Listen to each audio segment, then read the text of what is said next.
All right, we are finally live with a brand new episode of the Xbox 2 podcast. I'm one of your hosts, Randall Thor 19, man with the million. Or you know what? Actually, someone today said that the whole catchphrase is cringy and I should drop it. So I'm going to ask my co-host here, Jez Corden of Windows Central. How you doing, buddy? I'm okay. I'm the man without a million. You're the man So without a million, but almost the man. I'm gonna start saying I'm the man without a million to But you're offset almost the you. man with 100,000, though. I've got 100,000 now, man. Oh, congrats! Congrats to me. It only took what 12 years or something. Yeah, it only took a little bit of time, but I gotta say though, Jez, getting back to my intro, is the intro that I do from my normal videos, is it cringy when I call myself the man with the million? Considering I don't really go after gamer score that hard at much anymore, should I just drop that from the intro and just be like, "Hey guys, it's Rand with another video." Get rid of the whole thing, or what do you think? F the haters, man. Oh, the haters, huh? Stick it, keep it, man. Like every YouTuber has their little thing that they do at the start of the video. Yeah, Right? that's true. What does that boogie guy say? Coming to you live from the power of the interwebs. And I remember him because of his weird catchphrase. So, stick with it, man. Yeah, maybe I'll stick with it. Maybe I'll throw it in here and there. Maybe I don't have to do it every single video. But it was just something I think someone mentioned it during the TXR podcast, and it kind of just stuck ever since then. But yeah, I just wanted to kind of bring that up. But how you doing? How's your week been covering GDC, pumping out those articles for Windows Central, dropping leaks like you did earlier today? I did indeed. We had a nice one today. Got the box art for the all digital console, and also some more information about what it is. I suppose we'll talk a bit more about that later, but that was fun. Other than that, yeah, pretty much just been working. It's pretty busy because I'm in the UK visiting family, so in and around work I'm visiting family and all that stuff. Not a huge amount of time for gaming, but I have been playing, some games. What have you been up to, man? Well, I have been obviously making videos. It's there's a lot to talk about this week. I have actually watched a couple movies the last couple nights. Oh, wow. Been playing Division 2, which we'll talk about in the games played segment. But so I mentioned before, I got an LG OLED, right? One of the best purchases I've ever made, thanks to Dealer Gaming, thanks to Lethal Papa, and a whole bunch of other people who pushed me into making that purchase because, my God, do the games look so good on that TV, Jez. I swear. It made the Xbox One feel new again, seeing these games in HDR. Oh my God, Division 2 looks great, even if it is like the lower than PC settings or whatever Digital Foundry says. Still looks damn good, right? So I watched Spider-Man Into the Spider-Verse, I think it's called. Yes. And oh my God, on that TV in HDR, man, God, what a thrill, man. Like, not only did the movie look amazing, but the colors, the animation, the movie was just phenomenal. Just the story. But Jesus, man, I sat there and I was just like, wow. So I don't really watch that many movies, especially on this TV. So usually, because the Comcast box is hooked up to the one upstairs, but this one I rented through Xbox, and they had like the UHD, like the whole download thing, and I was blown away by the movie. And I was like, damn. And then I watched Triple Frontier on Netflix yesterday, which is a new Ben Affleck movie, which was all right. And Marcus Mizarek wants to know if I have burn-in yet. No, no burn-in on the OLED. I don't really keep it on a static image for very long. I don't watch like CNN and stuff like that. I play a different variety of games. So I mean, you do that, you're pretty much not going to get burned in. I mean, unless you're playing FIFA 24/7 or Overwatch or whatever. Like, burn-in is kind of a thing that you kind of let happen, I guess. It's not permanent though either, is it? No, it's if you get it, it's permanent unless you like fix the panel. Yeah, like real bad burn-in. I think Artings, they did like some tests like with it, and yeah, it's pretty noticeable. But as long as you pretty much play different content all the time and don't leave your TV on 24/7 with like static HUDs, it's not an issue. So I Damn. know I have the B8 Harvender, but yeah, God, I love the TV, and I need to start watching more movies on here because it's absolutely amazing. So I know that's a little jealous because you said you couldn't fit that kind of TV in your room right now. I'm sorry. Yeah, I physically can't. You know, I need to. I'm going to move out this year probably. Me and my girlfriend will get our own place, and then I'll probably explore the OLED. But by then, I probably have spent all my spare cash on furniture and stuff, so I probably won't be able to afford an OLED. It's Yeah, catch 22, man. It's catch 22. Live at home, then you got loads of money. But if you move out, you got no money. So, but then you got no space. So GG. yeah, that's pretty much it. So yeah, so everybody's filing in here. If you would be so kind to hit the like button and hit that share button, share the podcast out so more people can you know find the show. We'd appreciate it. And hi to everybody listening to this later on Google Podcast or Google Play, iTunes. I always screw it up somehow, some way. It's Google Podcast. I don't know. Either way. Yeah, so let's get into what we've been playing. It's probably going to be pretty short. But what have you been up to, Jez? Well, I'm still getting through the division. It's been really busy, so I haven't gotten as far into it as I'd like to. I'm about 2/3 or maybe 3/4 of the way through the main story missions right now.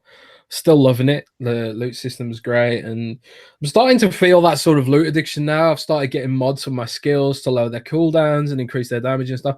I kind of felt like when you start out with the game, the skills are kind of really weak and almost useless. But like when you start getting the first set pieces, and it's like, you know, this set bonus lowers the cooldown by 20%, or this increases the damage by 20%, and so on and so forth. You get to that point where it's like you start to feel your character growing. It feels like the whole game has been set up to complement the end game and the gear grind and stuff like that, and the sense of progressing your character doesn't really come in till further into the game. But I'm loving it so far, man. I'm loving it. Have you been playing it as well? Division 2? Yes. Yeah, I have put in, I would say, around 35, 36 hours. I hit level 30 on the character. I beat the game. I'm in World Tier 1. And I got to say, they really did concentrate on the end game because it's really not over after you finish the campaign. There's like a No, whole new faction that shows up with different types of enemies that do different types of thing. And it's just kind of no spoilers. yeah, it's just like a progressing thing. You go to World Tier 1 and then World Tier 2, 3, 4. And I'm really impressed with what they did. Like they've made Division 2 a better game than Division 1 ever was.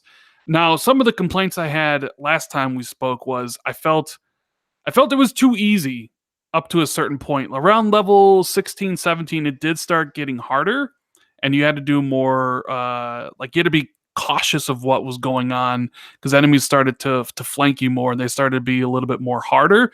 And that's when the game became really enjoyable for me and my co-op partners. Because in the beginning, it was kind of like there's really not much of a challenge. You're just kind of going into a room and shooting. All right, rinse and repeat, going to the next room. But like they changed things up towards the end and it gets a little bit harder, so it became more enjoyable. But the one thing I will have to say, the mission structures, where you go in Washington, D.C., like the Air and Space Museum, Oh yeah. some of those levels are absolutely fantastic. Like the visual set pieces they do, absolutely great. I tell you what, I Love it. couldn't believe was I think it's a space administration. It's some space museum anyway, and you go into a planetarium, and it's like a real planetarium, Yeah, yeah, and that stuff was really cool. you're doing this gun battle in the planetarium dome while the video of the Earth 3D is playing above you, and all the the space stuff is popping up above, and it's like, man, they're really managed to get a lot of creativity out of real life, I guess, which is like sometimes it's kind of the real world setting can be a bit flat because there's no zombies, there's no dragons, there's no magic and stuff like that. So, I mean, there's like they're kind of restricted with what they can do there, where there's no sci-fi elements and stuff like that. But the amount of creativity and the attention to detail, like in the space museum, you can actually just you can read the plaques in the exhibits. Like if you, you can literally tour the Space Museum as if it was the real Space Museum. And I was like, man, I'm trying to play a game here, and they're trying to educate me about the Mars rover and stuff like that. Yeah, I was, there's details everywhere, man. Like you could get lost if you just kind of look at all the like like you said, like the inscriptions, like there's things everywhere. Like that's one of the things I love the Washington DC setting in this game. I think it makes like I was kind of worried that DC wouldn't be as good as New York because I thought they nailed it. But then playing this, and I'm like, no, I honestly think Washington DC was a better choice. Like, yeah, there's so many cool visual moments here and cool places to explore, and I'm actually kind of getting into the end game. Like, honestly, like if it was something like Destiny, I played the campaign and I didn't care. Like, yeah, I would get my power level up because I wanted to do a raid, but then after that, like, I just didn't care.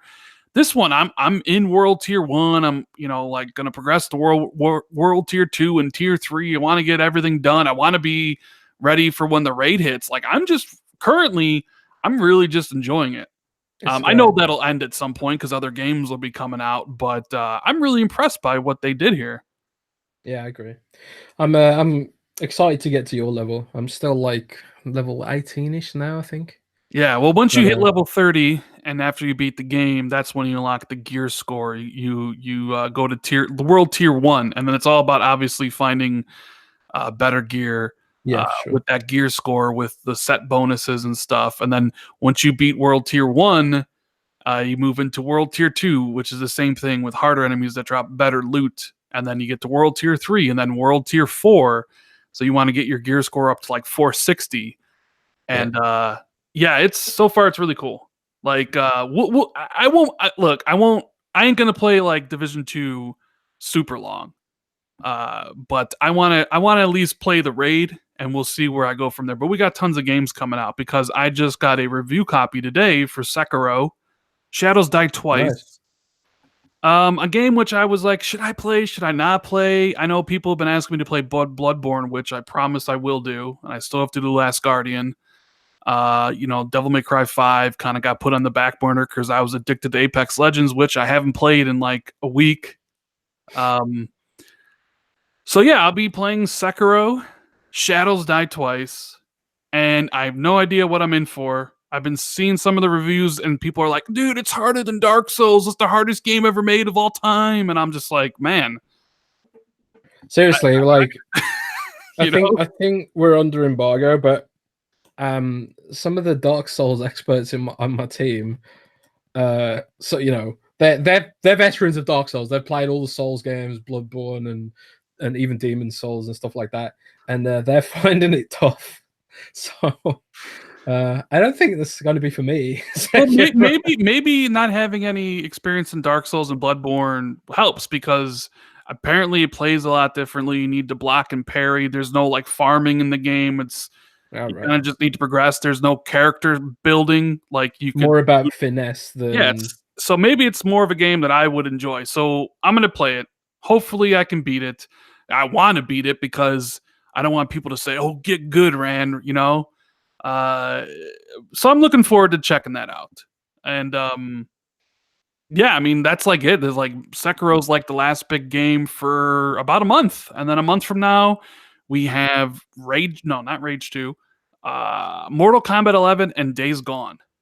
So we got a lot of time. I'm gonna get through Sekiro, get through Last Guardian, go back to play Devil May Cry 5, Metro, hopefully. So many games. I barely have any time to play the ones I want. But yeah, I started Metro over on Ranger Hardcore, and I just haven't had time to go back to it yet. Yeah. And then I've been getting into Fire Emblem as well. And you've been playing Pokemon, which nobody cares about. Who cares about Pokemon? Millions of people care about Pokemon. I will say the movie does look pretty cool, though. I ain't gonna lie. Ryan Reynolds, right? Yes. Yes. It seems like they're gonna have like a lot of tongue-in-cheek humor in that movie, like not taking itself too seriously. I'm quite looking forward to the movie, but I don't know. There's just loads of games coming up that I'm pretty excited about. Yeah, and it just is like finally we're out of the boring period with Crackdown 3 and Far Cry New Dawn. Man, those two games back to back, they suck the energy from me, dude. And you know what? Let's jump right into a topic since I mentioned Crackdown 3. What happened to that game, Jez? What happened to that game on the MPD listing? Like, not in the top 20, not in Xbox only top 10, when State of Decay and Sea of Thieves and Forza all charted. Hell, State of Decay was number 1, and people didn't believe it. Remember, people were like, "MPD's lying. There's no way State of Decay was number 1. They're lying." Crackdown 3, nowhere to be found. What happened to this game? Did like nobody just care, or did literally everybody who wanted to play the game not buy it and play it through Game Pass? Like, what's the story on this?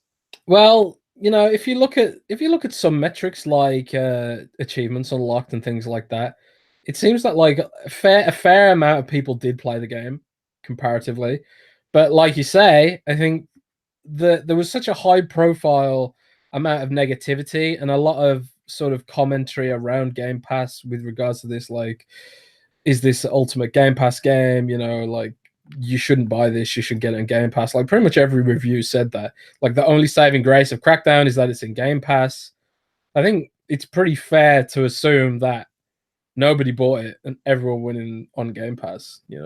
I think even people who enjoy the game probably got it on Game Pass, because why wouldn't you? It's not like a game that you're gonna pay $60 for, or $50 or whatever it is in America, and then play on forever and ever. I mean, picking it up for $10, completing it in a month, and then putting it down, that's a far smarter purchase decision in my book. It does make sense why Microsoft didn't advertise this game, right? They had to have known what they had on their hands. They must have known nobody was going to buy the game after the Wrecking Zone was fully unveiled. Those 3 maps, the 2 modes. Like, and you know what? To put it even to more perspective, we talked about this before the show. Epic, during their GDC talk yesterday, and trust me, guys, we're going to get into the Epic versus Steam store exclusive battle a little bit later on, because that has like huge ramifications. But they showed off a demo for something called Chaos, which is a Epic Unreal Engine's new physics-based destruction technology. Yeah. And that is done by CloudGen, correct? I don't know, but it looks pretty familiar, right? It does look familiar. So I was looking at that and I'm like, man, they really outdid the tech in Crackdown 3. But then I thought, wait a minute, aren't these the guys that Epic stole to get them to work on that stuff? Is that supposed to be what Crackdown 3 was supposed to be? It's hard to tell. There's so many rumors I've heard about the development of Crackdown, and we've talked about it and done it to death at this point. But I know that CloudGen, they built the destruction engine. They went to Epic to work on Fortnite and stuff like that, and then a lot of the work CloudGen had done had to be redone for Crackdown 3. So like you just don't know. We just don't know the full story, and maybe we'll never know. But yeah, it does make you feel kind of sad. Like, maybe this is what we could have had, It really would make an interesting book or an interesting chapter in the book. Something like Jason Schreier wrote his book. I think it's called like Blood, Sweat, and Pixels. Maybe Jez Corden can write a book. Oh man, that's too much work. Come on. Get to the true story about what happened between Crackdown 3 and Scalebound. That's 2 chapters in a book. You can do Scalebound and you can do Crackdown 3. I don't know. It seems like hard work to me, man. Seems like hard work indeed. Does really seem like it. What else? Before we get into I'll leave that to the real journalist. I'll stick to leaks. Yeah. So before we get into the big topics, obviously we're going to be talking about Google Stadia. We're going to talk about Epic and Steam. We're going to talk about what Xbox is doing and their strategy versus Google. Did you read Phil Spencer's email to Team Xbox after the Stadia announcement, Jez? Yes, Brad Yeah, Sam's leaked an internal email. he did. Really good stuff coming from Brad lately. It basically said, it was basically Phil reassuring people at Xbox that they're going to go big on Xclouds Mm. and stuff like that. But is that what people At want to see E3. at E3 though? Is that do people want? I guess we'll save that for later. But the question I'm gonna ask is like, do people really want to see them go big on XCloud at E3? But Well, I suppose it depends. I mean, if all they're doing is revealing how it works or letting people get hands on it, letting the media say how good it is or how bad it is and stuff like that, maybe that's more what it means. I think E3 is still going to feel very traditional for Xbox fans who just want to see games and want to see that Microsoft's making its investments in the right place. But for those of us who are interested in xCloud and how Microsoft's going to compete with Google, because obviously Google isn't going to release their own hardware, at least it sounds like they're not going to release their own hardware. They're going to stick to streaming via the cloud. And honestly, reactions to Stadia have been a bit mixed from the press. Like some people said it was pretty good. Other people have said it's too laggy. Like someone on my team who tried it said that it felt like when your TV isn't in game mode and there's like this very sort of like it's playable, but it doesn't feel great. And it just makes you want to play things on your TV instead.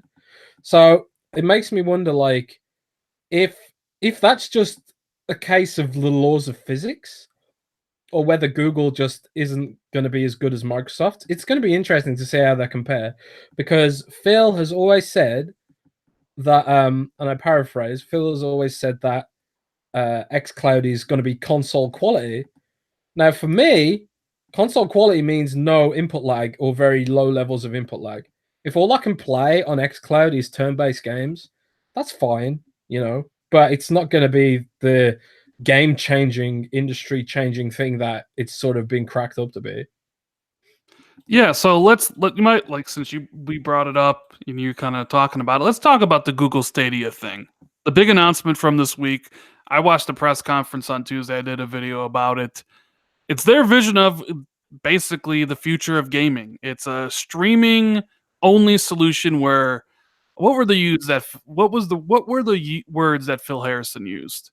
Uh the what was it? Like the data center is now your console or the Yeah, data something like center that. is now your platform or something like that, right? Where basically you stream games. They think it's the future. I will admit, some interesting technology, like watching a trailer for Assassin's Creed Odyssey and then a play button shows up right next to it and you click play and they say 5 seconds later you can be playing. I thought that was pretty cool. They had the whole tech demo of the guy going between the mobile phone and the laptop and the TV and the computer. Although there must have been some insane lag or it was pre-recorded because the dude literally pressed A 3 times the jump in Assassin's Creed and Cassandra didn't jump. So not sure if it was a real demo or if there was some insane lag. But I mean, to me, the whole conference was them selling you an idea.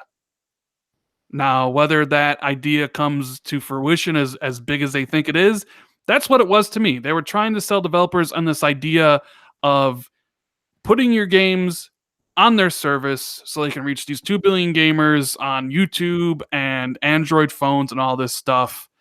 But it really lacked any meat. Like, Yeah.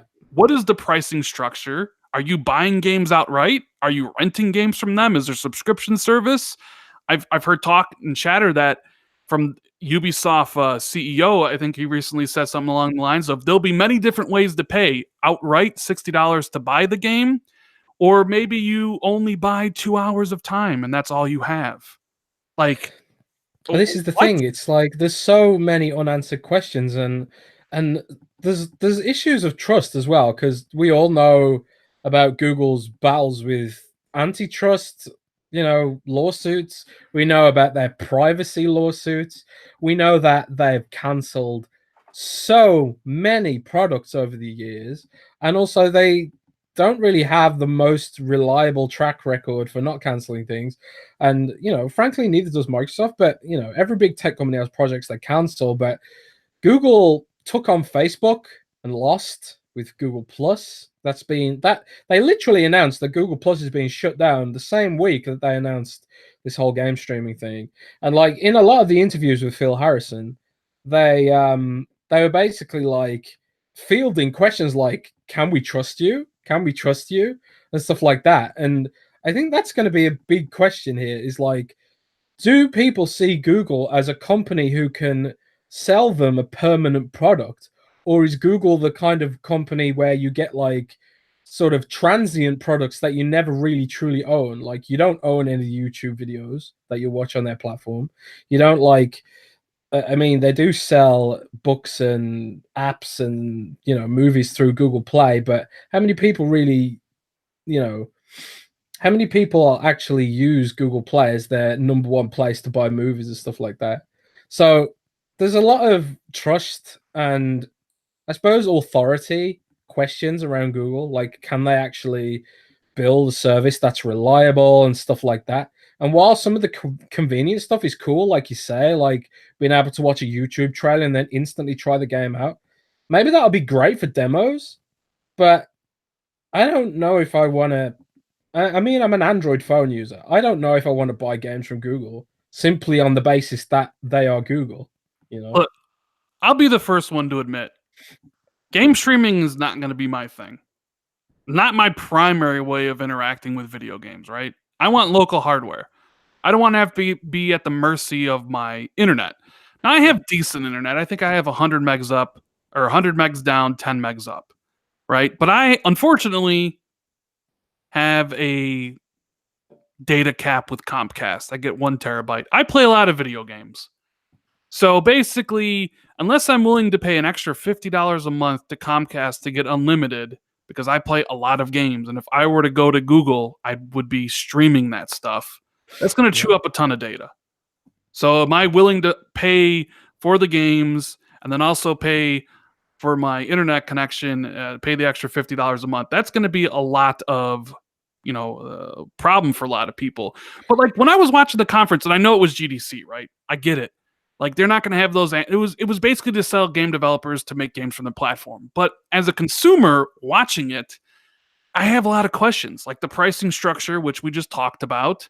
What games are you going to have on the service? Like they didn't. Really there's no sign of Fortnite. There's no sign of Minecraft. These big, heavy-hitting games that.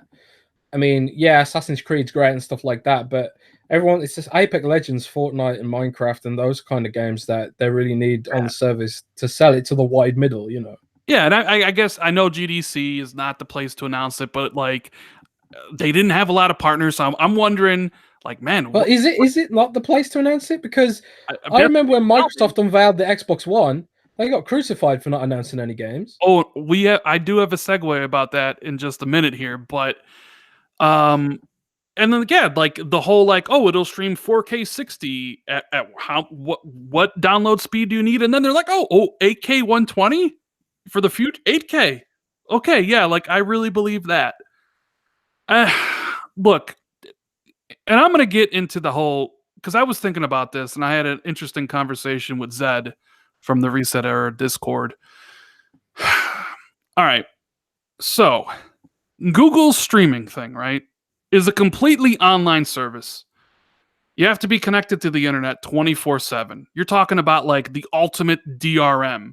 You're talking about no more game ownership ever because it's all streaming. Yeah. And it really put it in perspective for me because you do see some articles saying, oh, it's the future of gaming, which it very well could be. 10 years from now, this could be the way we all consume games. I don't really think so. I really think it'll just be an addition on top of what we already enjoy on PC and console. I think it'll just be an addition to it, not just like, oh, this is now the big thing, right?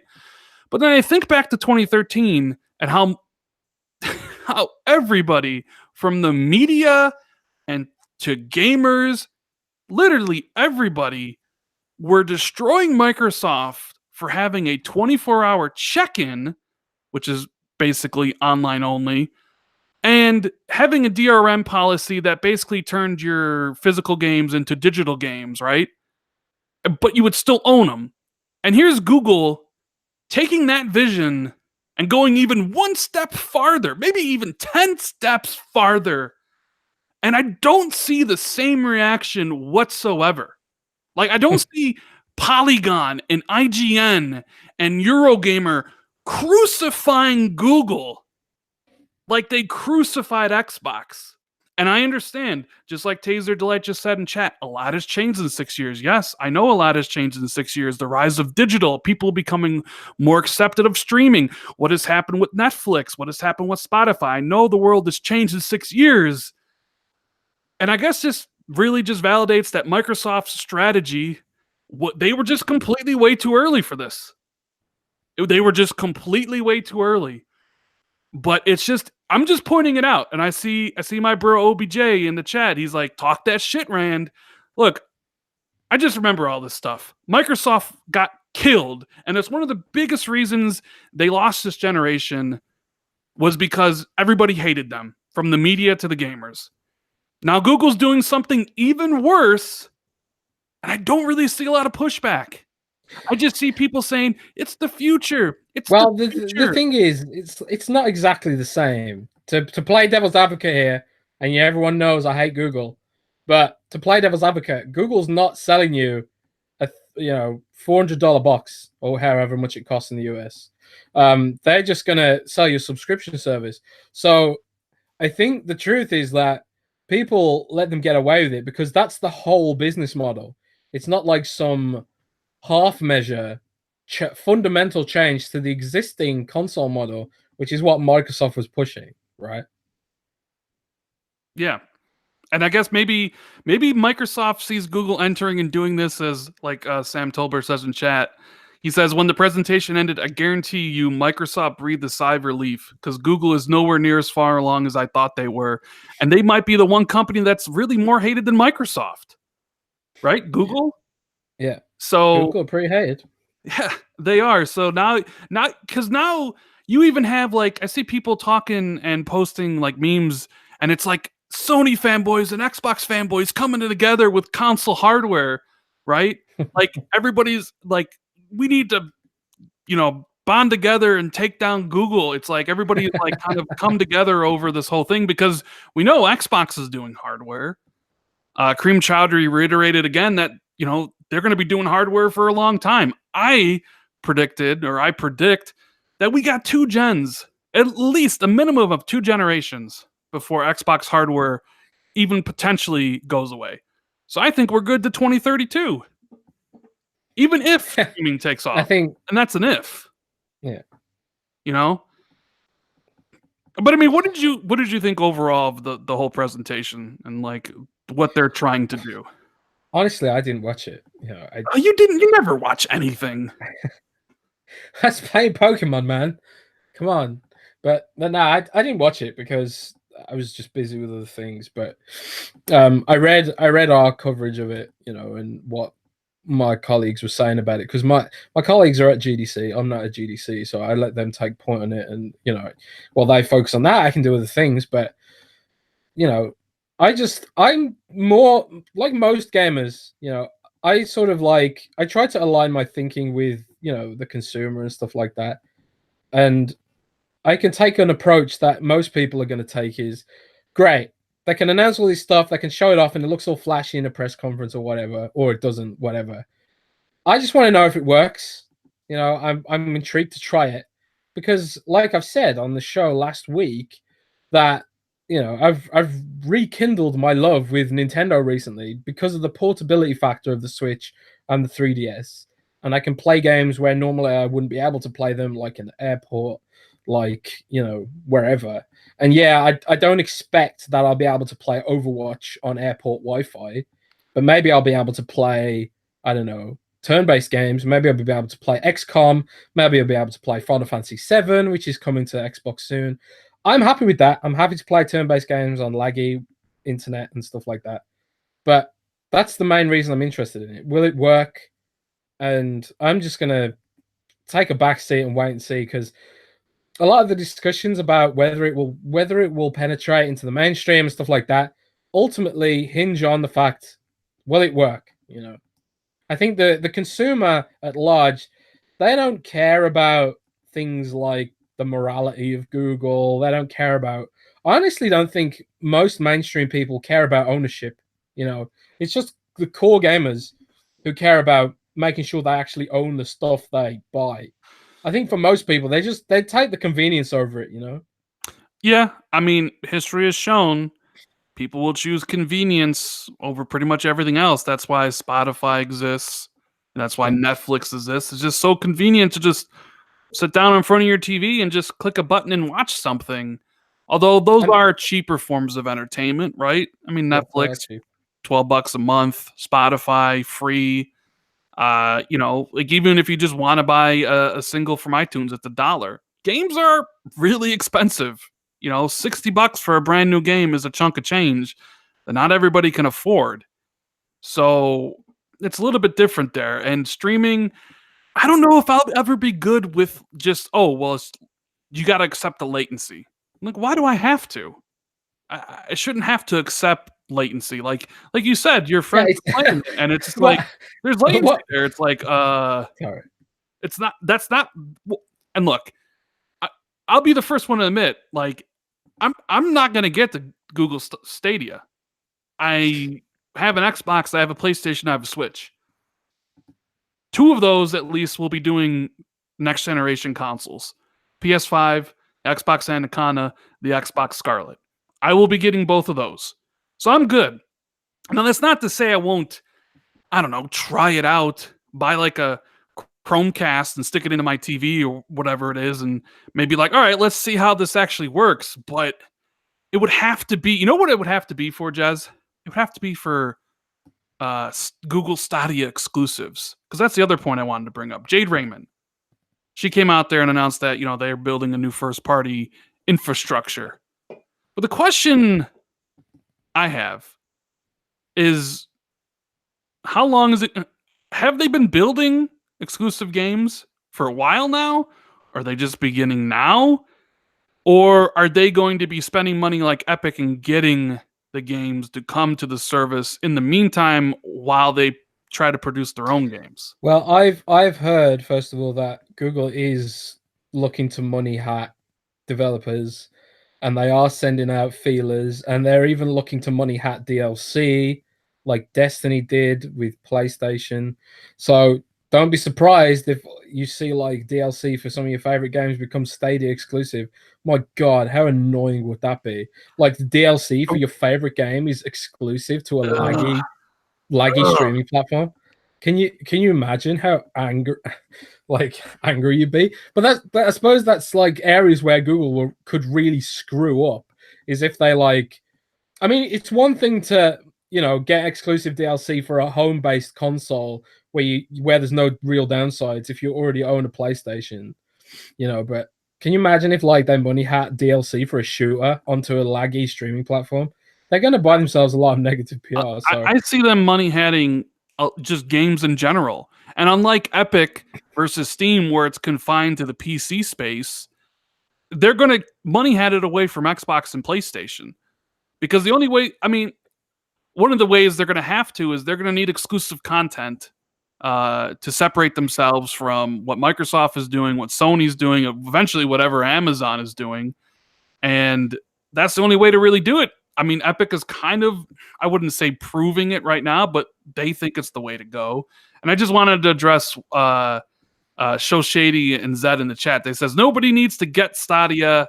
And Zed says, the thing about Stadia, or Stadia, I hate that name, actually. I don't like that name. You aren't it's getting it. And while that's true, because it'll just be there, if I'm going to play it on the TV through Chromecast, they did say I need to get the controller. And to me, that's considered getting it. If I have to buy that ugly looking controller, ugh, what a piece of garbage that is, then I consider that getting Stadia. Because that controller is probably going to be $60. Because I'm not going to be playing Stadia on the PC. I'm not going to be playing it on mobile phones because who wants to play those games on that small of a screen, anyways? So I have the big TV there. I'll be playing it on the TV. I need the controller. So to me, that's getting Stadia. yeah. Um, Shows 80 says, first time I've heard the term money hatting. I've heard it now 5 times. Well, you must not have been around last gen quite a bit. That stems from a Penny Arcade article. No, actually, that goes back all the way to the OG Xbox era. Quite frankly, comes from a Penny Arcade article, comic panel, where I think Munch's Odyssey was exclusive to Xbox, and the guy was like, "I like money," and he had like a pad of money, and people just referred to that as money hatting, essentially. I'm sure somebody in chat remembers that era of gaming. It's quite old. It's a quite old term. So when I say somebody's buying exclusives, I just kind of think of that and I just say they money hatted it.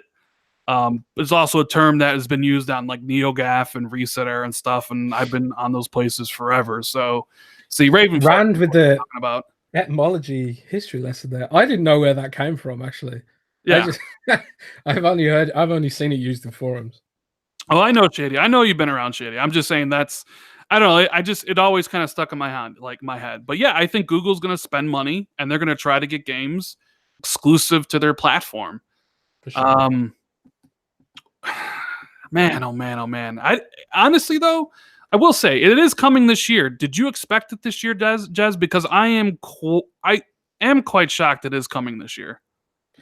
I'm surprised too. I mean, it's interesting. Like Google's sort of like, I kind of already feel that Google doesn't really get how video game PR works and stuff like that.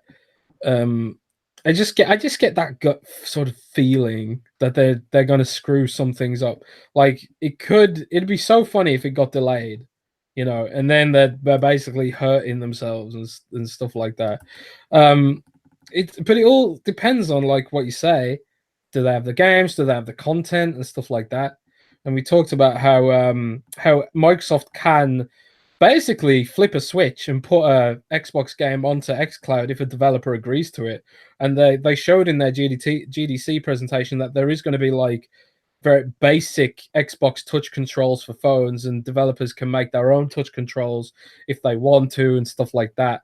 And it'll be interesting to see if Google's thought all of those aspects through, because Microsoft seems very keen to emphasize the phone part of it, whereas Google seems to be like, Google has a different strategy in some places. They want to push their Chrome devices, their Chromebooks, their Chrome sticks. What are they called now? Chromecast, you said, and its own services and stuff like that. Whereas Microsoft has to convince other people to use its services on their existing devices.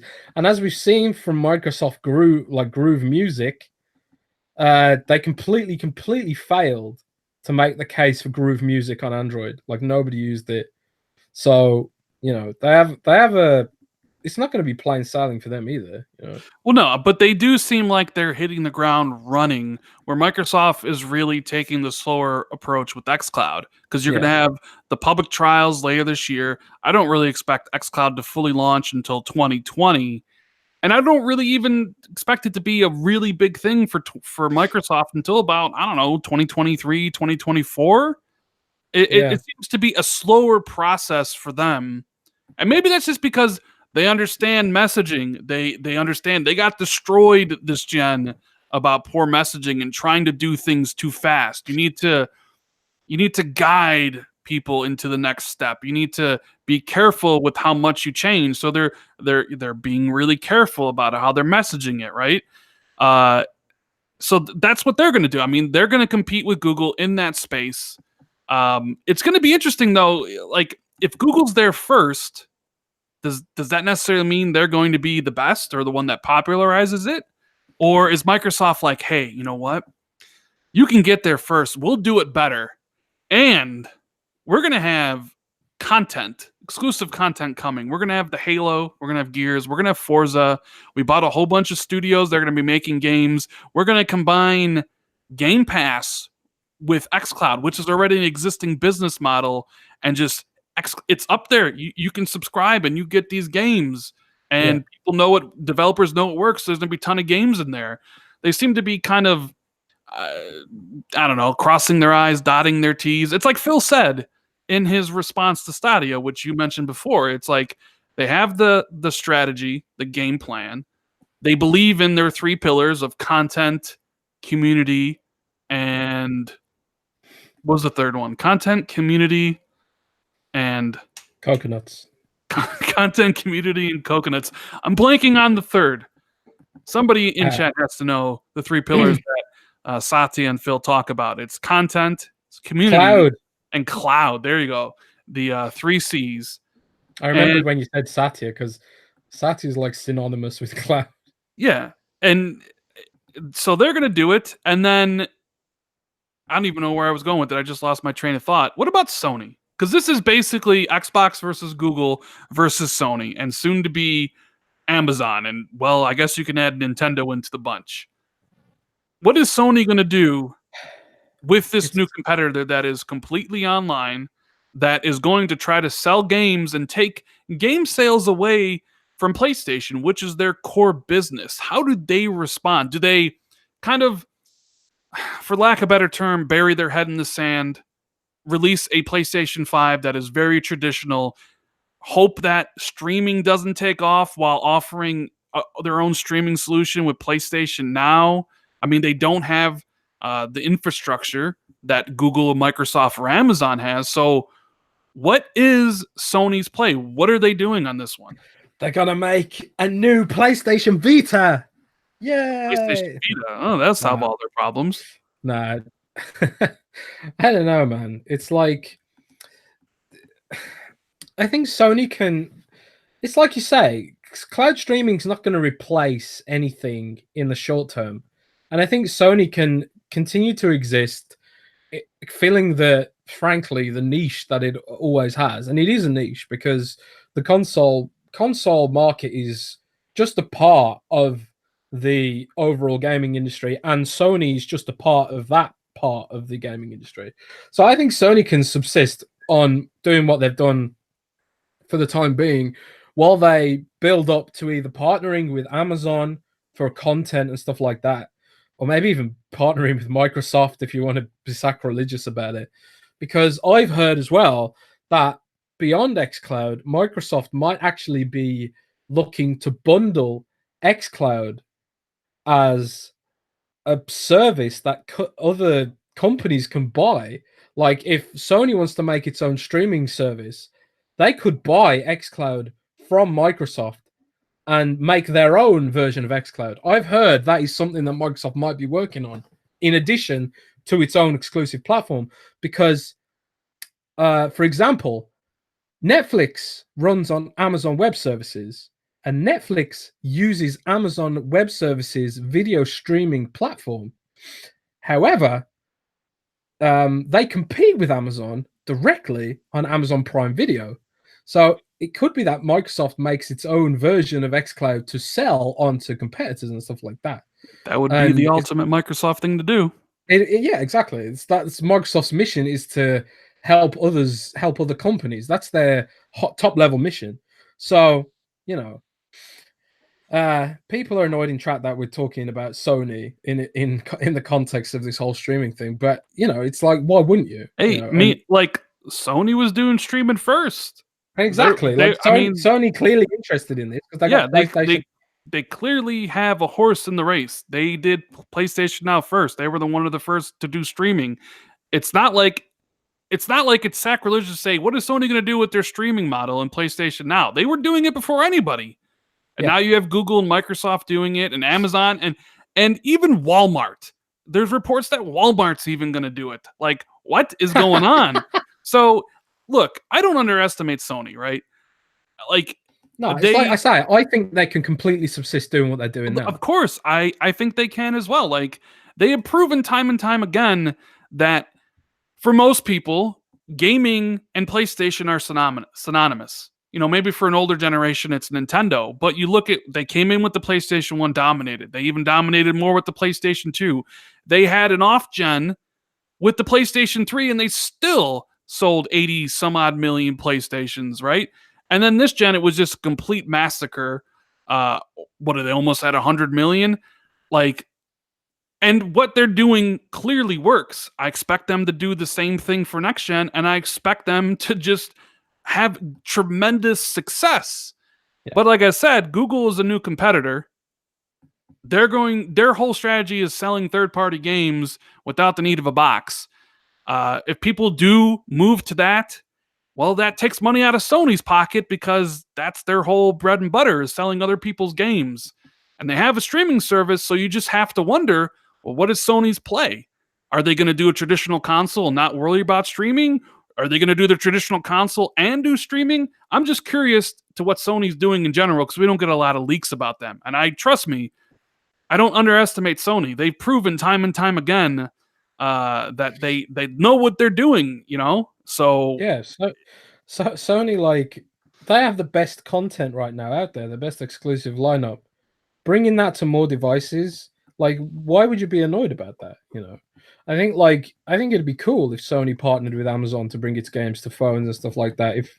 If that's their prerogative, you know, and you can do that now. You can do that today with PlayStation Now on some devices. And you know, I've tried it. You know, I've used PlayStation Now. It's like it's too laggy for like shooters and stuff. But again, it's like you can play casual games on it. You can play XCOM on it, or turn-based games or strategy games that are slow-paced. And you know, even some platformers to some degree, you can probably play on them. You know, so it's not like you say, Sony doesn't have a horse in this race, and it's just another cool option for people who are Sony customers. You know, yeah, I mean, I would honestly prefer it if Sony just made another PlayStation Vita. You know, yeah. because I honestly think that thing was really underrated. Okay, so Gunstar, he gave us a super chat and says, really interesting discussion. Love it. Beats Brexit. Thanks for the support, buddy. Ugh, And DMV don't fan remind has me. a question. He says, why would Sony need to partner with anyone to publish games on PC instead of launching their own storefront to cut out the middleman? I wasn't talking about partnering with somebody on the PC. I was talking about cloud infrastructure. I was talking about that in like cloud streaming, partnering with somebody to get better coverage. One of the big three, which, like Jess said, that could be Microsoft. They could easily sell them Xcloud or Amazon. Like, honestly, I'm not sure Sony needs to partner with anybody. I mean, they literally could just do traditional PlayStation 5 and be perfectly fine and kill it again. Release a God of War 2 and Horizon Zero Dawn 2 and a Bloodborne 2 and a Spider-Man 2 and just kill it. And who knows? Maybe streaming doesn't take off, Jez. Maybe people look at that and like, you know what? I kind of want to own my games even if it is digital. There's really no benefit to me to streaming this stuff, and It streaming has to doesn't really work. take off. It has Who to knows? work. It has to work. It has I to think work. if it works, it'll take off. If it doesn't work, it won't. So I don't think people care about ownership as much as we do. You know. I mean, I could see it. Look, I could see it taking. I could see people using it for sure. I'm not saying people aren't going to use it. When I say take off, I mean like that is on par with, you know, selling a physical, like more like as many people are streaming a game as would say buy the game physical and digital. You know what I mean? Like Well, that's what I it's mean like by take off. we talk about like how like man, why would you want to play a game on a tiny little phone? But like people play Fortnite on phones just because it's convenient and free. True. If the access is there and it's easy, you know, and it's in people's faces every time they open the Google Play Store to download an app, or in people's faces whenever they do a Google search, people will use it, man, because people are lazy. They don't research things, and ultimately, if it's cheap, you know, it's almost becomes a no-brainer. You know, even if it sucks, it's like, oh great, what have I lost? Like $10? Big deal, you know. I subscribe to YouTube Red just so I can just so I can have background audio, you know, because it's like what $10? Who cares? Yeah. Well, Silverburst Gamer says, Rand, Sony just launched PS Now in Europe. They're expanding. Yes, I know they're expanding PlayStation Now. It does kind of lead credence in the fact that they're going to be doing more with PlayStation Now in the future. The question is, what are they going to be doing? Are we going to be seeing God of War 2 on PlayStation Now on mobile devices day one as it launched on the PlayStation 5 in the future? Are we seeing that type of scenario happen? Could Okay, look at this scenario right here. Detroit Become Human. And well, in Cuphead. Cuphead went to Steam, just like me and you said it would, right? Yeah. And then 30 minutes later, Detroit Became Human went to Steam. I think this is a one-off, personally. If I had to guess, I think it's Sony throwing a bone to one of their second-party developers as like a parting gift, being like, "Here you go, whatever. Uh, Sell your games on the Epic Store. Get some money while you're working on stuff for multi-platform." I don't think it's a broader strategy, and I don't think you'll start seeing other Sony games come to the PC store. I don't think it's start of an alliance. What do you think about that? Yeah, I mean, I don't see this as a Epic Game Store. I mean, my bad. yeah, yeah. I don't see this as like a big change. I don't see this as Sony's doing. I see this as like, I mean, first of all, do we actually know the actual publishing terms that the Quantic Dream games have? Well, Sony does own Detroit. They own the IP. But I mean, I guess it's possible they somehow changed. I mean, who knows what happened with the publishing deal? But I mean, they did own the Detroit trademark and the IP as well as Beyond Two Souls. They did own the IP, similar to how like Microsoft owns Quantum Break. So, and I mean, it's not like the first Sony game that they've published to end up on PC. Flowers on PC, a couple other smaller games. But I don't think anybody really thought that Detroit would come to PC. So is it? I guess my question to you is this just a one-off? Like I think it is, or are we going to start seeing, hey, here comes Horizon Zero Dawn? You know what? Epic drops a ton of money at Sony and wants to bring their games to their PC storefront. Do you think that's a possibility, or is this more just like a one-time thing? I think it's definitely possible. I mean, God knows how much money Epic's thrown at these developers, but they just announced like $100 million for grants and stuff for developers and stuff like that. I'm not gonna sit here and claim that I know for sure if Sony's partnering with Epic to deliver games on PC, but it would be interesting, right? If, for example, we start seeing, because Microsoft's supporting Steam, and they're putting Master Chief Collection on Steam and probably more games in the future because now they've got the SDK working to link up the Microsoft Store and Steam. Like, what if like we get some sort of proxy war between Sony and Microsoft competing with Epic Games and Steam? And I'm not saying that's going to happen. I'm just like, well, it doesn't really matter here. because you said Steam's exclusive to Microsoft. It is. You got roasted for that comment, by the way. I don't know if you saw that. People were roasting you, even though, and I could tell when you said it on the podcast last week. I'm like, you're half joking. I knew you were joking when you were saying it, but you went along with the joke because like I had like just been like no joke because I knew what you were gonna say, and I'm like, don't even go there. And you were joking around, and of course you did forget that it was on Mac, and I forgot because it's like on Mac. Linux. It's just like you don't buy a Mac for gaming, So I don't even think of those as gaming devices. It's like you buy a Mac if you're into that ecosystem, and you can game on it, stuff like that. Oh, Vinicus, he says you weren't joking, Jez. You made a mistake, and that was it. No, I know Jez pretty well. He was joking. I could hear it in his voice when he was saying it. Jez, tell the people, were you being 100% serious, or were you joking around because you knew it would kind of get under my skin?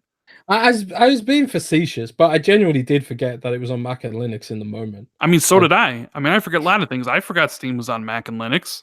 Yeah. It's easy to forget because it's just not synonymous with those platforms. I remember seeing like a really old Mac demo where they were demonstrating a new Mac graphics chip, and they were saying, look, Diablo 3 at 30 frames per second on the new Mac, and I was just like, really? And this was like, it's just the whole idea of gaming on Mac just cracks me up. But everyone forgets about Linux. Yeah, What do it's you like think's what do you think's a bigger possibility? Sony going to Epic Games, dropping their exclusives, or them creating their own launcher on PC if they really wanted to put their games on PC. What if you're Sony, like, and just for the sake of the argument, like I said it before, I think it's a one-time thing. I think the Quantic Dream games are just a bone thrown to developer. I don't think Sony games are coming to the PC. So this is more of a devil's advocate thing. But let's just say they are. So let's say Sony is thinking of putting their games on PC.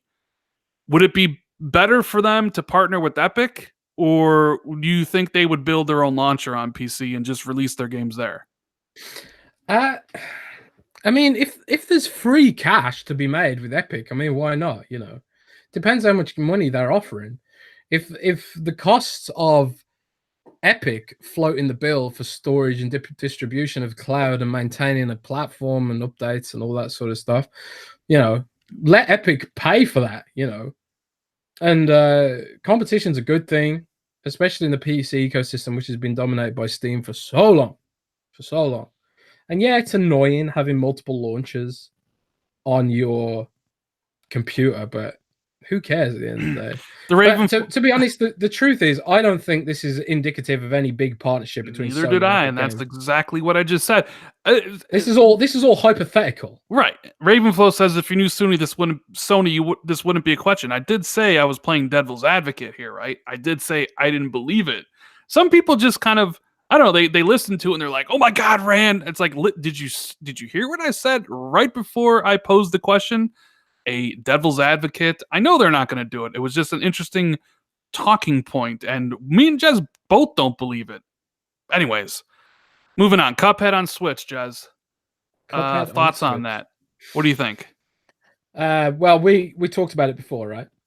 Indeed, we talked about this on the podcast a couple weeks. Not And really we a also talked surprise. about Ori possibly coming to Switch 2, which hasn't happened yet, but I think it's gonna happen. Which eventually. Ori? Because I think it's the first one. I don't think it's the second one. Although Yeah, I guess it it's could going be to be the both. definitive edition, and then Ori 2 later on, maybe. Yes, I fully expect Ori 1 to be on the Switch. It's a perfect game for the Switch. Yeah, for sure.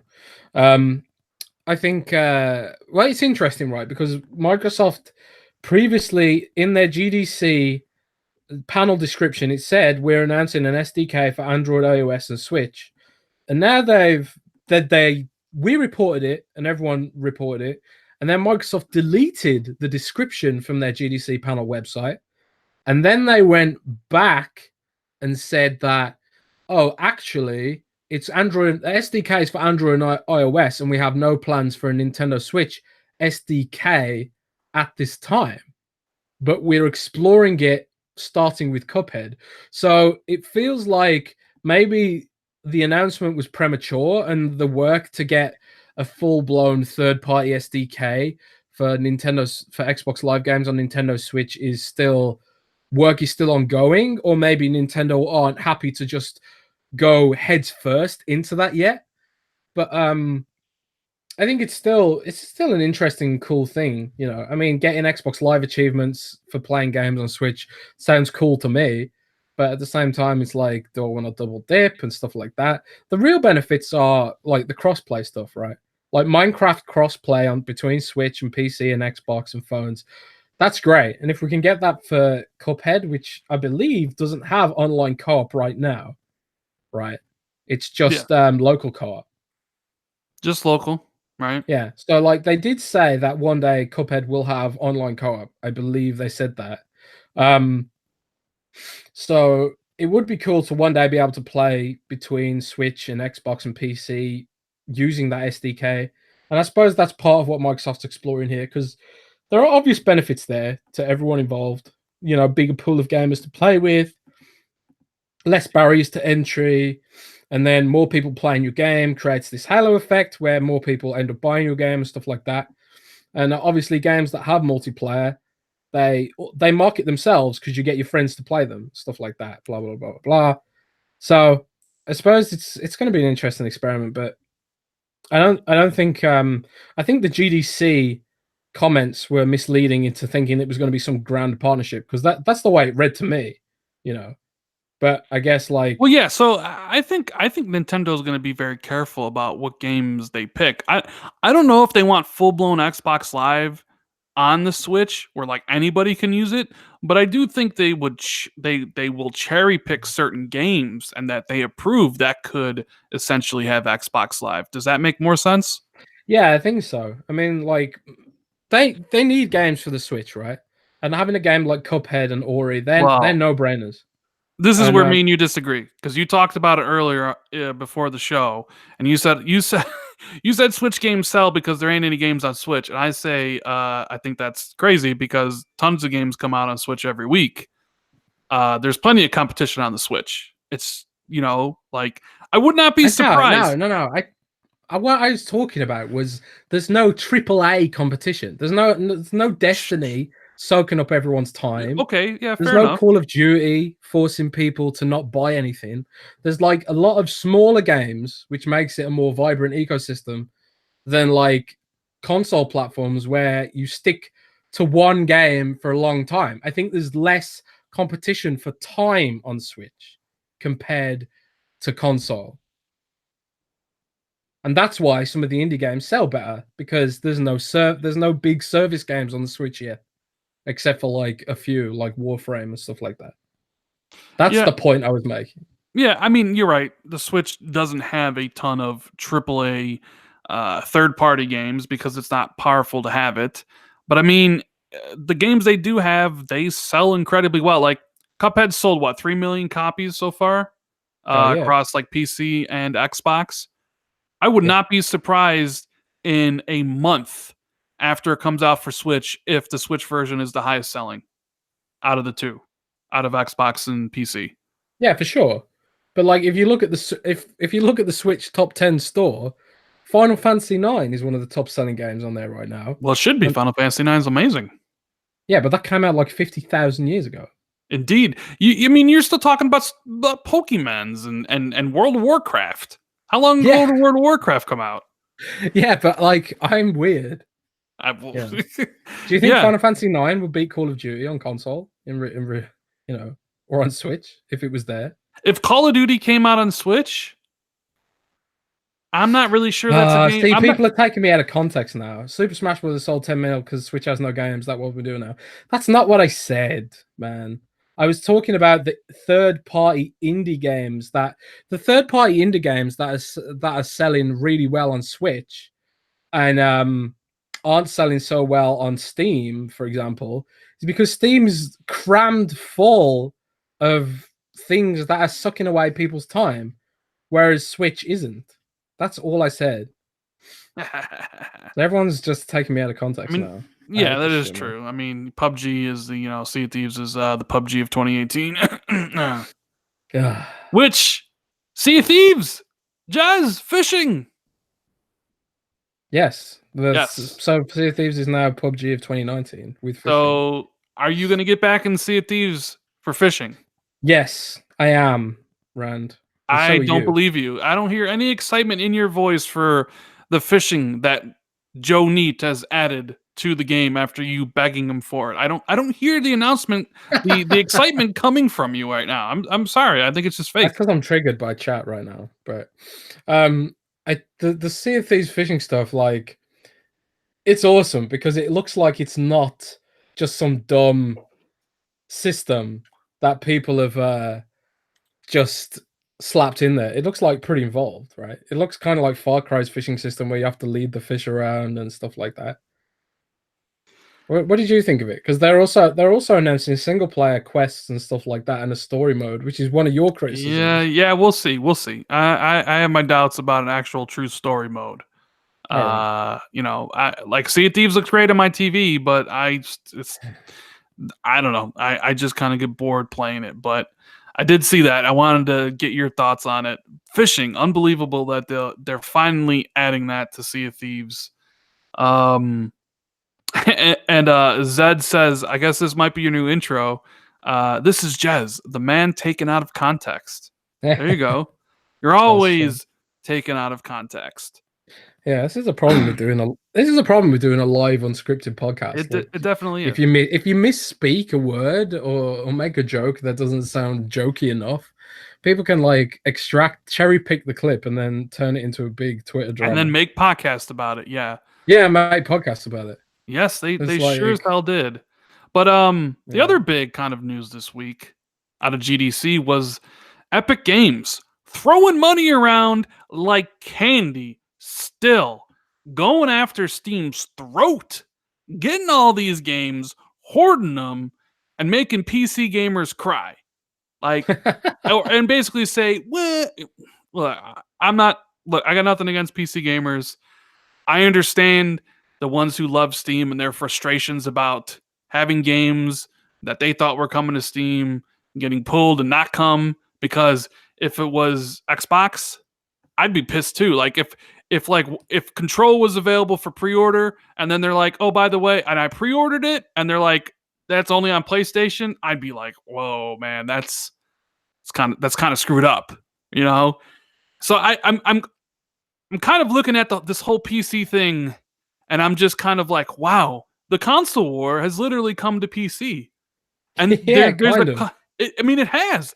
There is a company now that is using their money, that their billions and billions and billions and billions of dollars they made from Fortnite. And what they're doing is they're trying to make a Steam competitor. And instead of doing it with their own games or doing it the right way, they're attacking it with, more favorable deals for publishers with the 88-12 split, and then just straight up giving it's mostly publishers, right? Because one of the big games that got brought over was The Outer Worlds, a game that people were like, I can't wait to play this. It's Fallout from the makers of Fallout, but not Bethesda. Oh my God, save us, Outer Worlds. And then you go to their Reddit today, their subreddit, you see everything with the announcement, and they have turned on Obsidian like that. Like that. And the worst I'm thing gonna go about look it, at the subreddit now you've said that, because I love Reddit drama so much. the worst thing about it is Obsidian had nothing to do about it. Supposedly, they only found out about it a day before it actually happened. Oh That my god. this was a decision by the publisher, Take-Two. Same thing with Metro Exodus. It was a decision Oof. by the publisher. But like, I don't think gamers really care about that or want to find out the information. So they just be like, "Well, screw it. I'll wait. Until it comes to Steam." And hey, that's your right as a consumer. You don't. If you can wait, go right ahead. You know. Um, but my God, to see Epic just swing the money around like with barrels full, I I'd never see this happen in the PC space. Yeah. And I thought we Can were. you see this? I'm screen sharing right now. I mean, yeah, I see it. The sellout. You see this this this meme, the sellout Mhm. world. Oh yeah, I It's, see it. Yeah, it's pretty mean, right? yeah. So, There's loads of it. People. If we just have a quick look at the subreddit here, people promotion of piracy will lead to a ban. I understand that many of you are upset about the recent news, but promoting or even saying you got a pirate game is a violation and will result in a ban. I want to support this game, but I don't want to support the Epic Store. From a console gamer's perspective, this is the fastest 180 I've ever seen a community take. I'm And telling then you, there's man. just memes and memes and memes. Everyone disliked that. Minus 500 karma. Lily hates you. Veronica hates you. Blah blah blah. Fallout It's memes and stuff like that.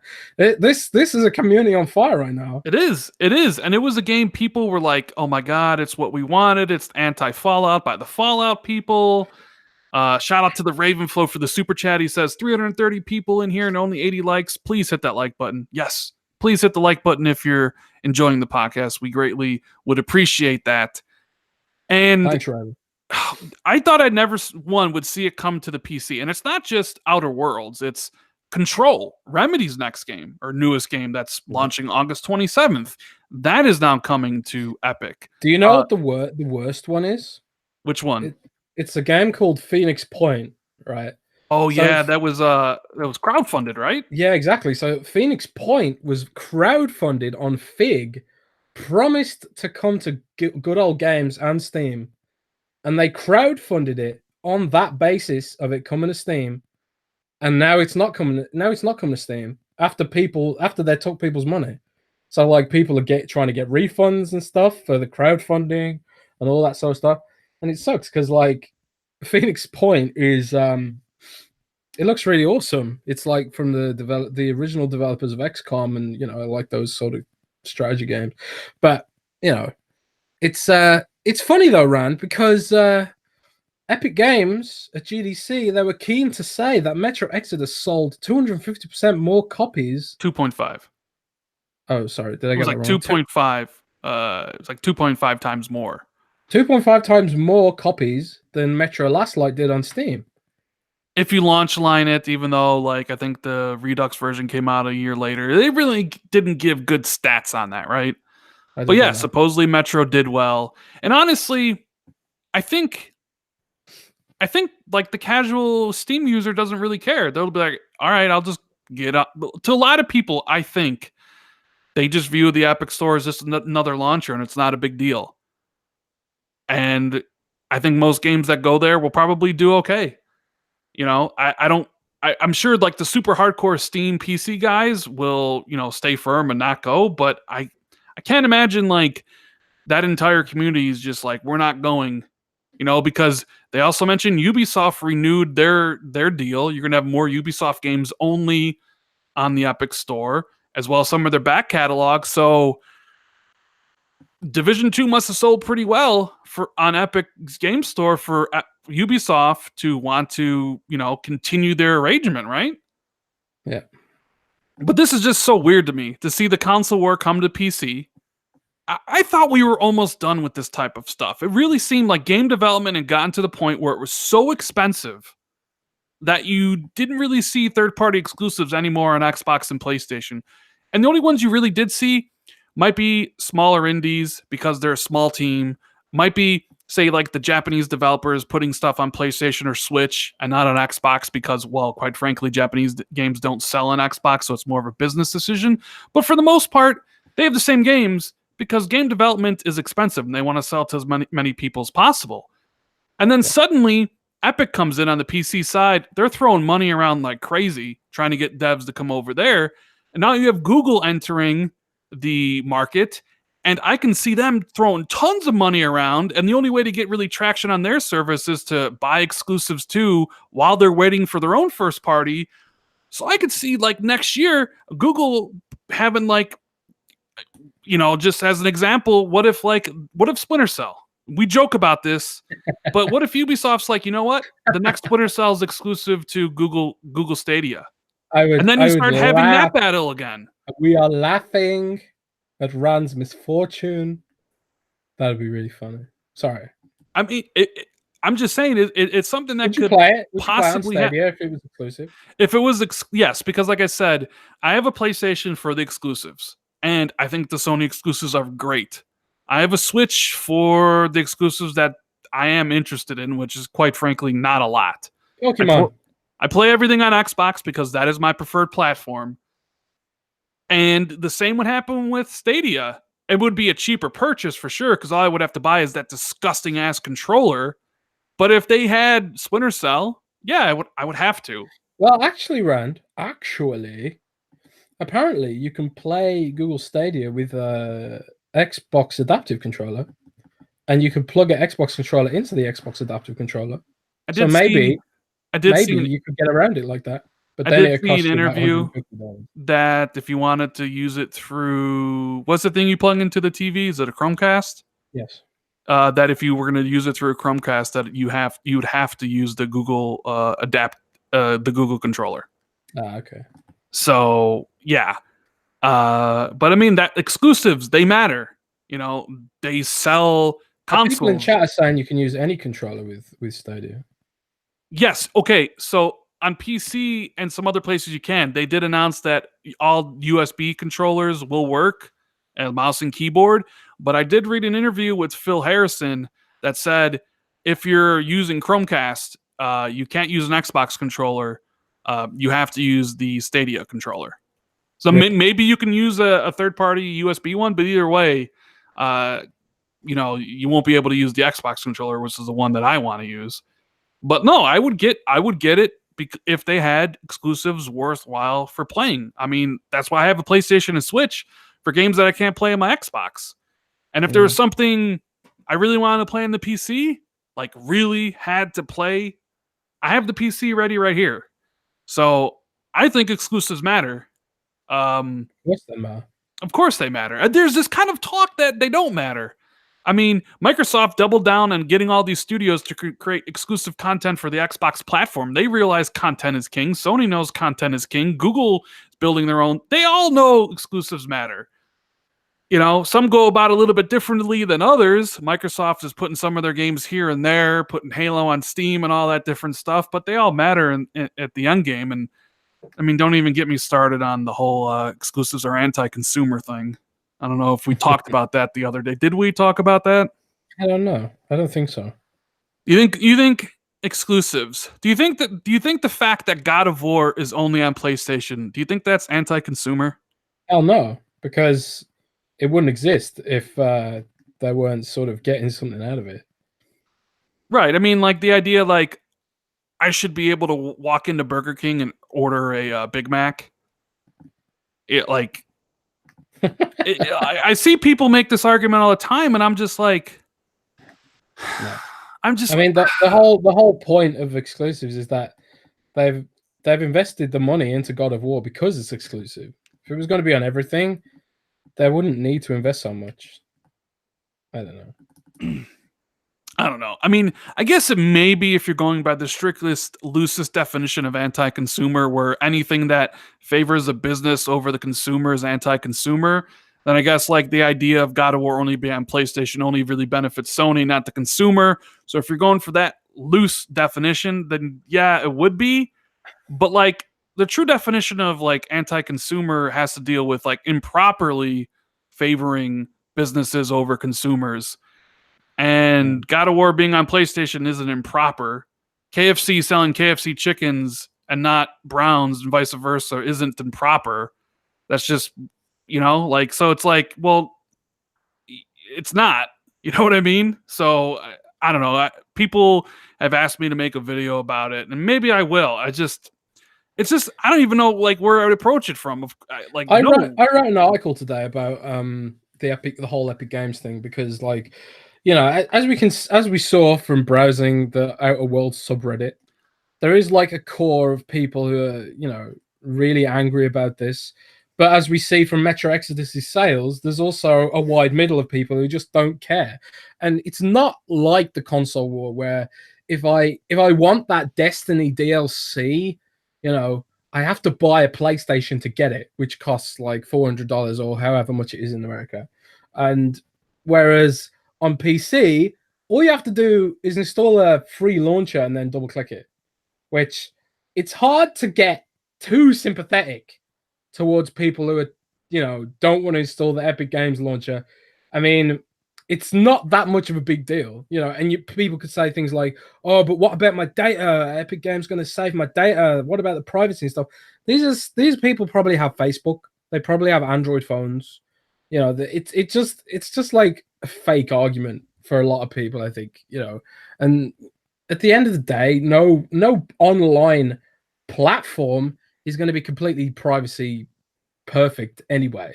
So, unless you're living in a shack in the woods, you ain't private, and these are legitimate concerns to have about the Epic Games Store. They are legitimate concerns to have.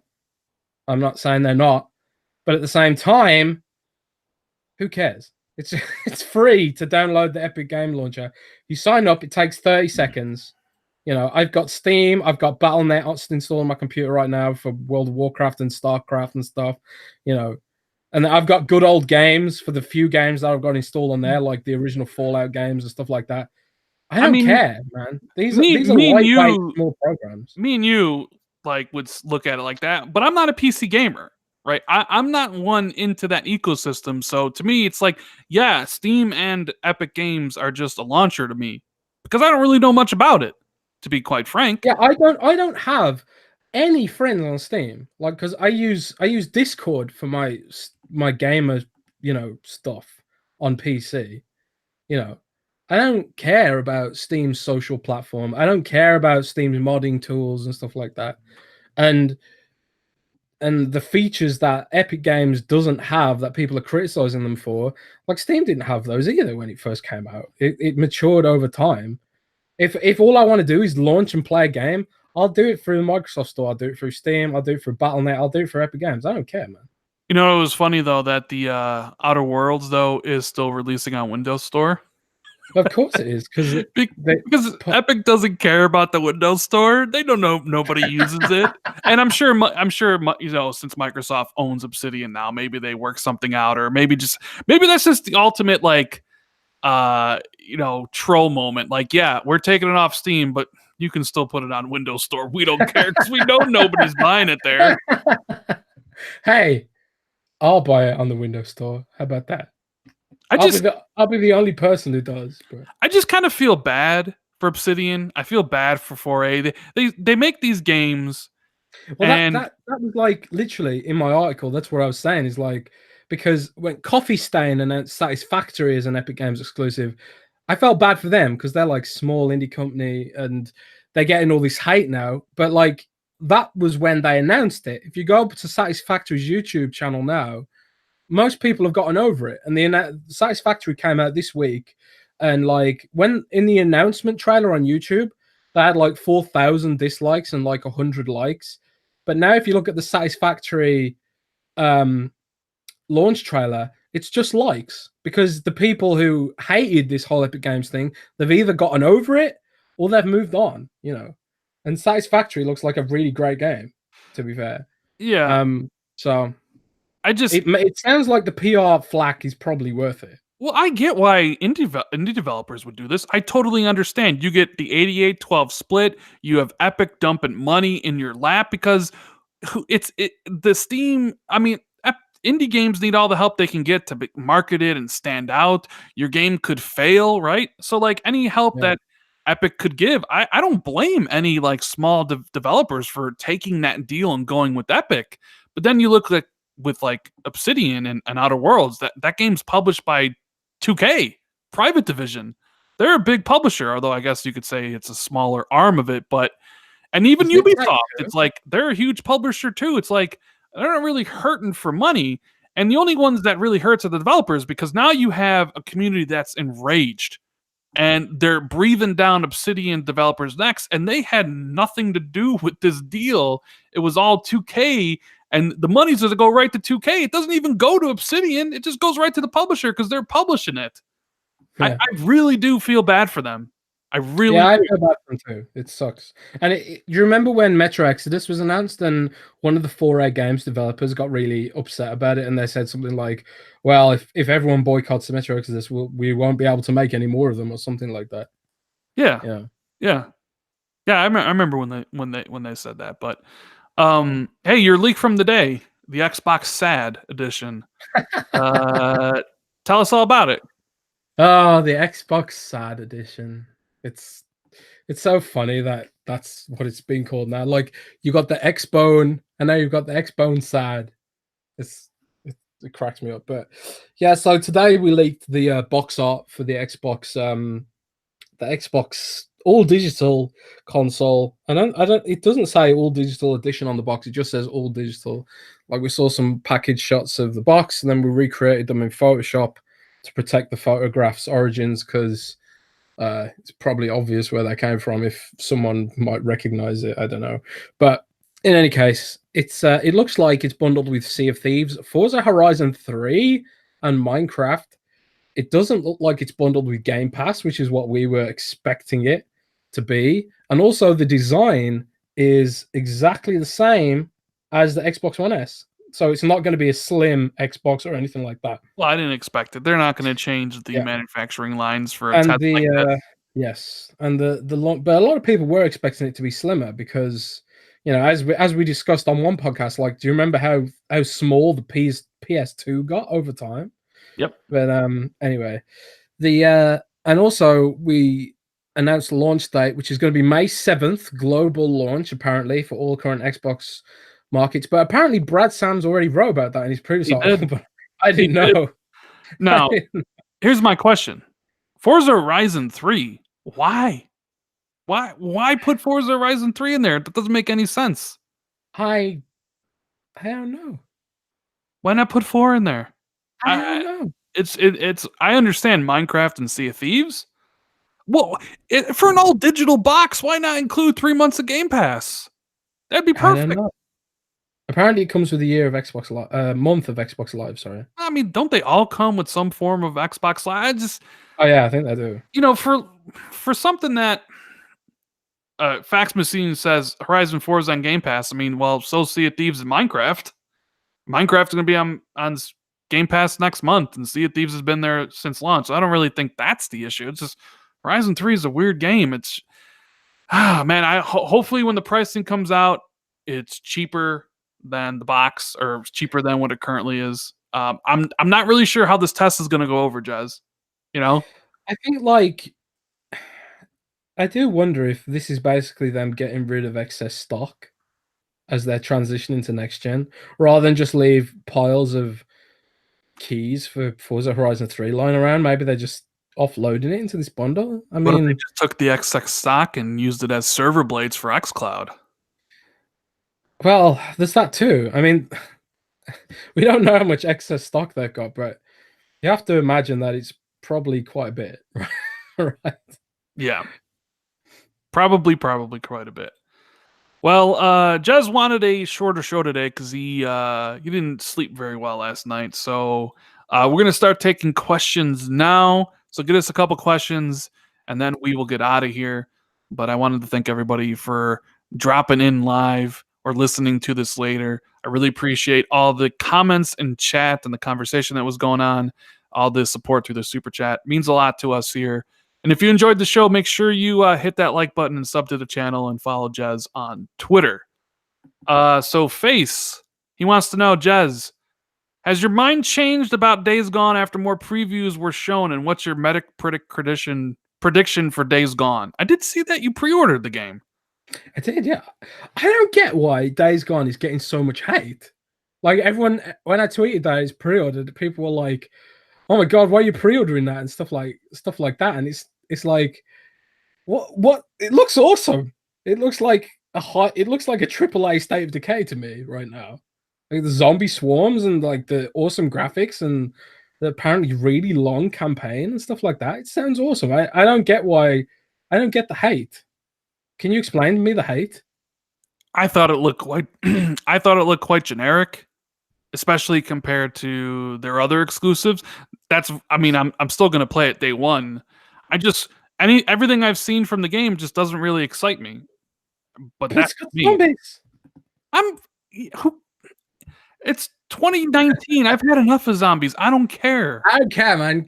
Every game should have You ever zombies. see that Angry Joe skit where he I think he's reviewing I forget what game, and other Joe comes in. He's like, "Hey Joe, you want to play a zombie game?" And at first, Joe's like, "Yeah." "Hey Joe, you want to play a zombie game?" "Hey Joe, you want to play a zombie game?" "Hey Joe, you want to play the zombie game?" And by the end, he's just like, "Stop it! I don't want to play more zombie games." So I don't care, man. I'll play every single zombie game that comes out. I love zombie game. yeah. Dying Light 2, like Steve Keller just said in chat, Dying Light, and then we got Dying Light 2 coming out at some point, probably next year, I'd imagine at this point. But I'm super hyped for that as well. I love zombie games, man. I don't know if I don't know. I'm a bit strange, maybe. So Saltiest Gaming wants to know. Now this is an interesting question, and I'm going to think hard about it. Favorite ice cream flavor? Oh my god. I know, right? You weren't expecting that. I wasn't expecting that actually, but in where I live in Germany, we've got an amazing ice cream restaurant just for ice cream, and they do like an amazing banana split. So I'm gonna say banana split. I know it's not really a flavor, but it's an ice cream dish. But I'm gonna say that anyway. My favorite, the one that I've always gotten, I go into a Baskin Robbins and you look at all the flavors and everything looks good, but then deep down what you want, and that's mint chocolate chip. Oh, yeah, green with oh my god, that's my absolute favorite. Mint chocolate chip is my favorite ice cream. Making me want ice cream right now, Salty. Same. Fax Machine wants to know, how long do you think Game Pass will be supported on the Xbox One after the next gen Xbox is out? I think the whole point of it was for next generation, and they had it out now to get people used to the idea. Like, I think Game Pass is designed to make money years from now when the subscription's huge and there's a lot of people in and subscribing to it, which takes years. So they had to start it now, and the whole point is to have it up and running and provable to devs that it works. So next gen they can get more games and have more people subscribe. So I think it'll be supported for years and years and years to come. Yes, I think definitely. that's the whole point. Let's see. Mars Bars wants to know: do you think Infinite has the potential to be Game of the Year? I'm assuming you mean Halo Infinite when that comes out in 2020. Potential, sure. Well, based on 343's previous history, I guess I would say no. I guess I'll also say what is also coming out in 2020. If Last of Us Part 2 is 2020, then that's a shoe-in to win. But I think there's if they can nail the multiplayer and they can provide a great Master Chief focused, orientated story that's like a spiritual successor, I think sure, why not? I mean, there's 6 candidates for Game of the Year. Sure, Halo Infinite could be a Game of the Year contender. I don't see why not. Show Shady wants to know: doesn't the idea of 1,000-person BR matches on Stadia get your blood pumping? You're a BR crackhead after all. It depends who's it made by. You know, I can't. Agree. It's like I just crack up at the idea of it being fast enough without input lag to support that. Mm-hmm. It's funny because people are like, oh my god, like they went up on stage, and I thought this was disingenuous as hell.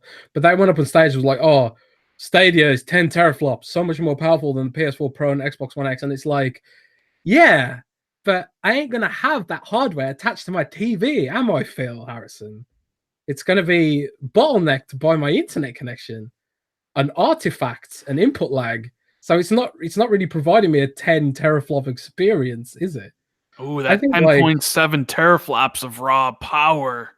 Bottlenecked by my crappy Victorian England copper wire broadband. I love that part when they went in the that announcement where they're like 10.7 teraflops of power, more than the combined power of Xbox One X and PS4 Pro. Even though the other two are hardware your own, and that GPU is in a server X somewhere that you'll never be able to access. You know, like, come on.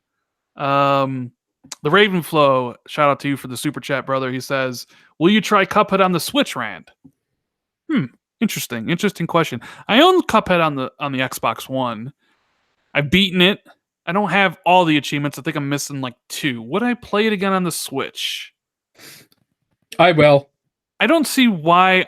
Look, I think I've mentioned this before. My Switch is docked at all times. I know someone like Salty would probably, disagree with me. He probably keeps his mobile. But since I keep mine docked, I don't see why. The Xbox controller is better than the Pro controller. I mean, I might as well just play it again on the Xbox if I wanted to play it again.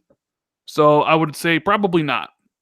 Probably. I think I am going to double dip on it actually, because like there's a lot of times when, like I mentioned before, where I am traveling, and that's what I love about the Switch, you know.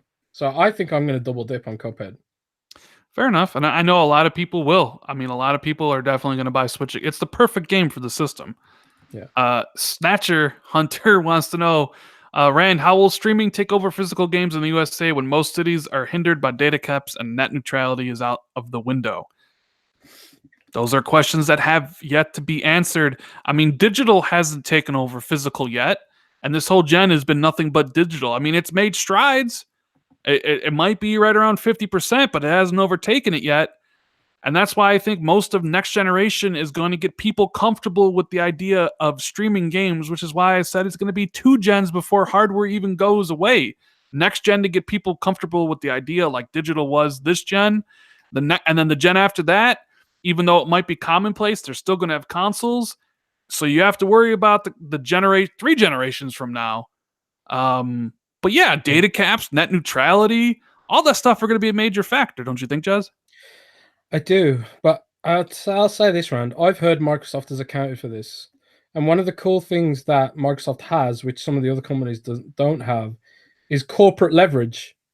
So like they can be like, Comcast cuts a deal on this, on streaming, and we'll give you a really great deal on Office 365 subscriptions and stuff like that. So like when it comes to Microsoft cutting deals for xCloud, because like Netflix pays Comcast for access, for high speed access, right, or something like that, since America hates net neutrality for some reason. So I've heard that Microsoft's exploring that avenue of everything. Like they're not being complacent with how this stuff's going to pan out. Right. It'll be interesting to see who makes the mistakes and who doesn't when it comes to it. So DJ wants to know, when will Jez and Rand start getting E3 rumors? Probably. When will we run? I don't know. I usually start hearing stuff about the month before. I've got a personal policy of not leaking anything E3 related, so you won't be Me getting too. anything from me. I don't leak anything E3 related. I will say though, I'll sometimes tease. I mean, We'll yeah, tease. sometimes I'll throw a prediction out there that I know is true, but I don't kind of do that. So, I mean, I usually start hearing stuff a month before, so got a couple months. Jez might know their whole E3 plan right now. You never know. He may just not tell. Between Jez and Cloburl and Brad Sams, we're gonna know. Probably know everything. I mean, Brad Sams is literally leaking emails from Phil Spencer to Team Xbox. I reckon Brad probably knows. I honestly don't know a damn thing about E3. That's the truth be told. Yeah. Vinicus wants to know, how do you think Microsoft will handle physical media next gen that only Anaconda will have? Wait, how will they name the platform on the media box? So how do you think Microsoft will handle the physical media next gen that only Xbox Anaconda will have? So what do we think the name's going to be? What do you think the name's going to be, and how will they handle physical media? I still think it'll just be like a box that it's same as this gen. It'll be a disc that you buy from Amazon or whatever, and you have digital and streaming. I don't think that will change. What do you think they'll name the platform, I guess, or the system? I have no idea. Do you think they keep? All right. Do you think they keep the Xbox One branding? No, I think they'll ditch the One branding. I think they'll go for a fresh start and stuff like that. Turn a corner. I mean, I could be wrong on that. I mean, they could stick with it, but I don't think so. I think they'll ditch it. Physical media. I don't think. I mean, is that question basically? Are they going to try and do what they did in 2013 by having a dual licensing model, where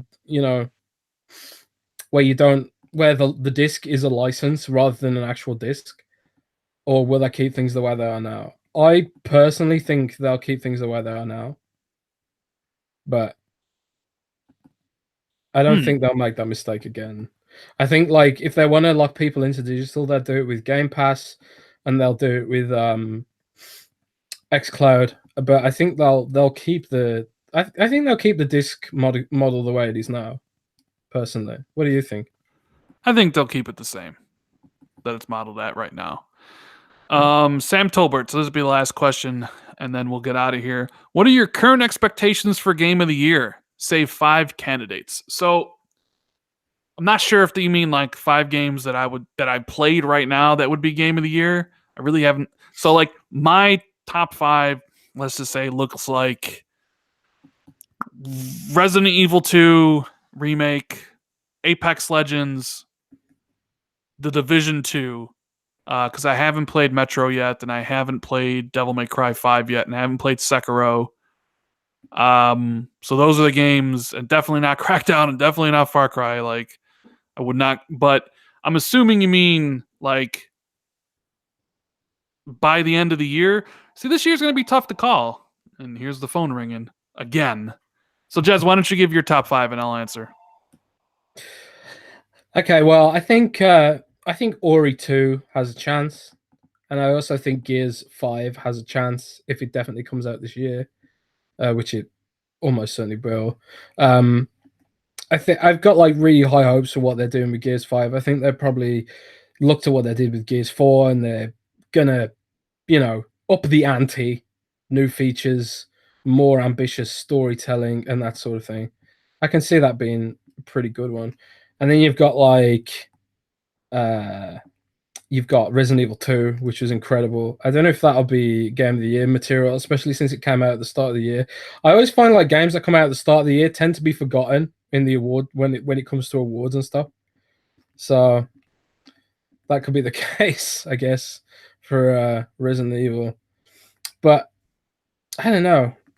For me personally, probably Pokemon. Yeah, I mean, it depends on what launches. I mean, Ori 2 is going to be in there for my personal favorite. I think it'll actually make Game of the Year at the Game Awards, but it depends on what launches. Cyberpunk comes out this year, it'll be there. I don't think Cyberpunk launches this year. Yeah, but that's the thing. Like, we don't know what's coming out at the end of the year. Like, we only know what's coming out up until April, so it's hard to really say. I mean, if Last of Us Part 2 comes out this year, that's a shoe-in. If Death Stranding comes out this year, that's another possible shoe-in. With how much the gaming media loves Kojima. You look at Sekiro and the reviews it's getting. They love those type of games. I could easily see Sekiro being up there. What does Nintendo have for the year? Nintendo always is the Pokemon game going to be Pokemon, Fire Emblem. Maybe the Star Wars game. I could easily see Apex Legends being like. There's so many possibilities, and we just don't know what games are coming out this year at the end of the year. To really Legends keeps up its momentum, I can see reviewers jump in to hand that rewards. I mean, they gave PUBG Game of the Year, where it was nominated for Game of the Year in 2017, right? 2017. Yeah. So it's not outside the realm of possibility. It's just, I mean, you could, if everything launches this year, you're gonna have Cyberpunk, Last of Us, Death Stranding. Yeah, I don't even know what else. Rage 2. Nah, Rage 2's not gonna. Nah, no. No. Amazing. I know. Anyways, that's the show, guys. We really appreciate everyone being here. What do you got going on for the rest of the week, Jez? Rest of the week, I'm going drinking tomorrow, so you won't see much of me tomorrow. Well, you might see some drunk tweets or something. Ooh, drunk tweets from Jez. Those are always the best. And as for me, I don't know. I'll probably be dropping more videos. I got some ideas in my head that I want to do. So look out for those. So sub to the channel. If you're new, hit that bell icon. It'll notify you every time we do the podcast or I upload a video. Make sure on your way out, you hit the like button, and we will see you next week for a new show. Later, guys. Take care, everyone.